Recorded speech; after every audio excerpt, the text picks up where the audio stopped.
Hi, welcome to Portland, Oregon. I'm Lisa Schroeder, chef and owner of Mother's Bistro and Bar and Mamma Mia Trattoria around the corner. I'm 50 years old, I'm a chef, I'm a grandmother, and I live to feed people. Come on inside and I'll show you what I mean.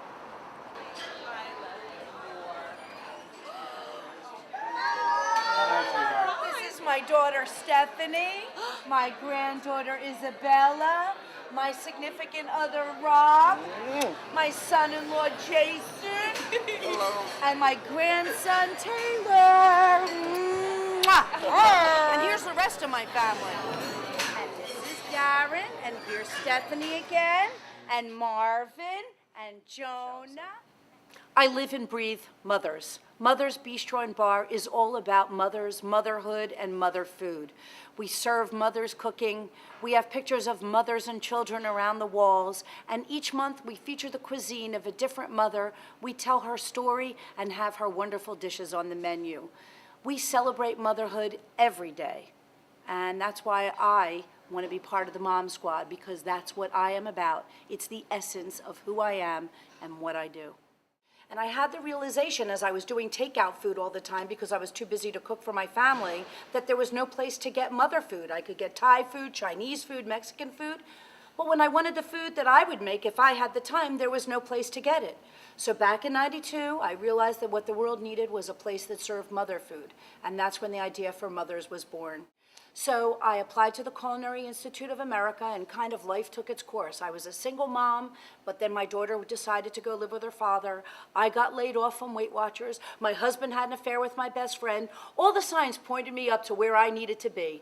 And in 1993, I went to the Culinary Institute of America, and they were the best 21 months of my life. I volunteered so much that at my graduation, I got 10 awards, and the dean, when they were giving out the awards, said, you know what, don't leave the stage, just stay here, and because I got another one right there for you. So it was very rewarding in many senses of the word. So I took the education that I got at the Culinary Institute of America and the restaurants in which I work, like Le Cirque and Les Panas, and in France at L'Auberge de l'Iridon, and I take the techniques I've learned in all those places and I apply it to food, so it's mother's food, but only better. I kind of like to say it's like home cooking like mother never made. So that's what sets me apart from your everyday mom. As far as dining and etiquette goes, God knows my mother taught me how to eat, behave at the table, and how to hold a knife and fork.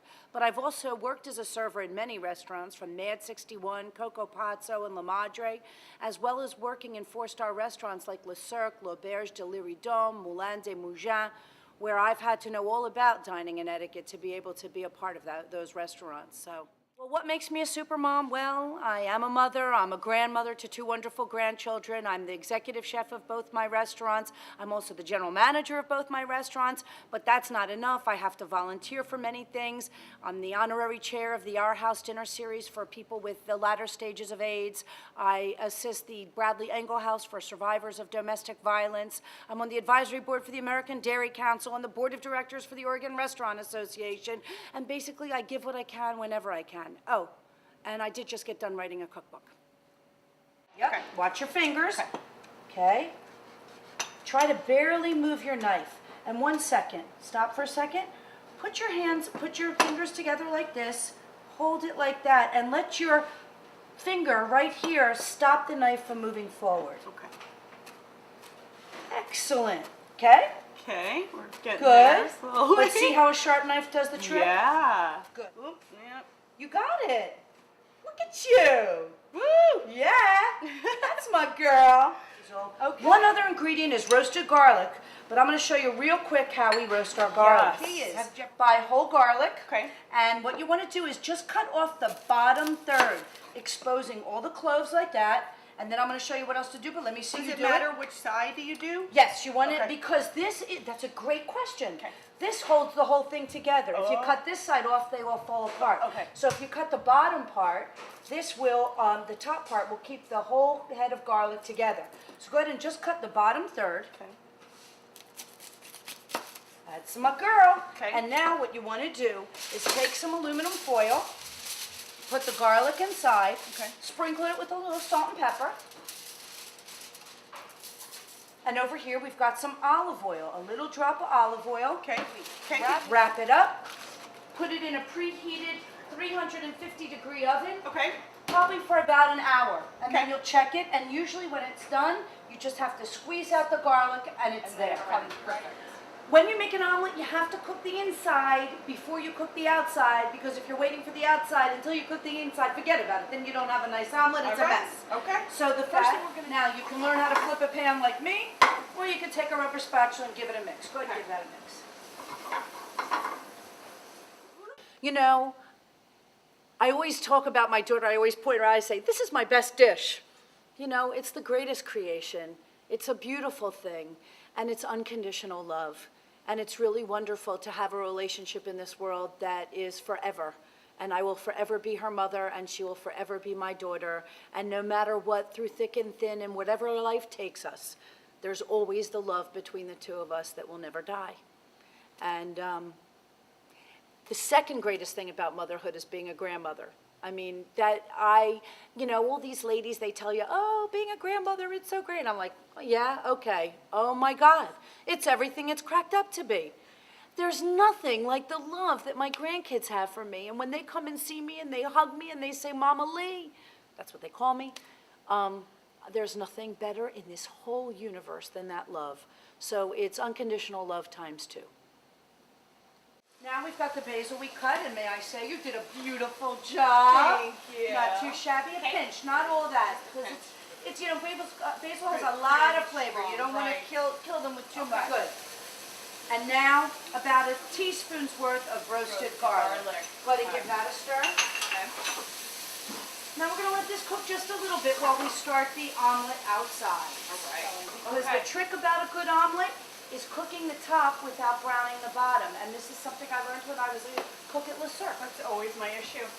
Everybody's issue. So, got our eggs in the pan. Okay. Now, that's a rubber spatula. Again, you want to use a rubber spatula when cooking eggs in a nonstick pan, Okay. or you'll ruin your pan. Notice here, I'm stirring the eggs as they're cooking. I'm going to cook it until we start to get some, we call curds when you talk about eggs. But then you stop stirring, and you take it off the flame once they start to set. And that's where your broiler comes in. A little bit. If you like your eggs runny, then what you want to do is put your cheese on before you put it under the broiler. Okay. Because that way, the cheese melts while the eggs cook a little bit. I call it a salamander. You have a broiler at home. You turn your oven on to broil. Okay. So the flame comes from above rather than the oven from below. Okay. It'll cook the top. The cheese will melt. And once that's done, the bottom will stay nice and beautiful and smooth. We'll put our omelet ingredients on top, roll it over, and have a beautiful egg. I'm excited. All right. So here we have it. Look, cheese is melted. Perfect. Eggs are pretty much cooked. Okay. Now we take our filling Just put it right in the center. right there on top. Okay. The hard part, the hard part. You kind of loosen it with your spatula. Okay. Loosen it, Okay. and boom. Look at that omelet. A thing of beauty. We're all in a hurry. We have to slap dinner together. But you know what? We can take some time at the end of the week on a Sunday to cook with our families, to focus on the food we're making, to take in the smells, to saute the onions just that much longer. And I call that the love. That caramelization, that extra little something something that makes something taste like nothing we've ever tasted before. And I like to call that the love. It's all about the love. It's all about the love. You know, without a doubt, I'm the entree mama. I can bake, I can make a pie like nobody's business, and I sure know how to put together a floral arrangement. And if you look at my restaurants, I did the decor. I know how to put it together. There aren't many women chefs out there that have the kind of culinary experience that I have. I mean, I've got the scars to prove it. I cook on the line to this day. I may run 2 restaurants. I may be the executive chef of 2 restaurants.